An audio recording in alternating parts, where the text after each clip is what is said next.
You are now watching Showbiz Now, your daily showbiz update. Pinag-usapan ngayon at viral sa social media ang pagkondena ni Senator Migz Subiri sa China. Nakalagay dito sa GMA News Online Senate sent reso condemning China's bullying to Marcos. Yan ang sinabi ni Subiri. Mula sa naging update, the Senate has sent a copy of its resolution strongly denouncing China's illegal incursions and encroachment in the West Philippine Sea to the President, Ferdinand Bongbong Marcos Jr., prior to the latter's state visit to Beijing, Senate President Juan Miguel Subiri said Wednesday. So we also sent it out to the office of the President to show our disgust.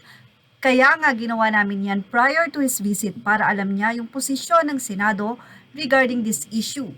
Subiri said at the kapihan sa Manila Bay Forum. Aniya, kailangan may good cop, bad cop, and kami sa Senado, we are willing to play bad cop. We can also give unsolicited advice to the President to tread carefully when it comes to dealing with our neighbor China. Hindi naman namin sinasabing awayin natin sila, no, but we have to take a stand on certain issues. Subiri said they had to make a stand like Vietnam to show that the Philippines is not backing down on its claims over the WPS. Neighbors should treat each other with respect. I think what happened in the recent month is not a sign of respect, and sana itong visit ni Pangulo sa China will encourage them to show respect to their neighboring countries like the Philippines and stop bullying us when it comes to our fisher folk, when it comes to our Navy personnel, when it comes to supplying Pag-asa Island. Yan ang maririin na pakayag ni Senator Migz Subiri.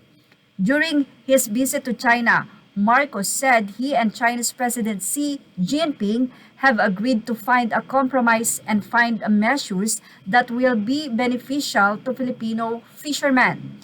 He said he expects lessened tensions and incidents of harassment in the WPS after he proposed the strengthening of a bilateral team that would discuss issues in the resource-rich region during his meeting with the Chinese leader.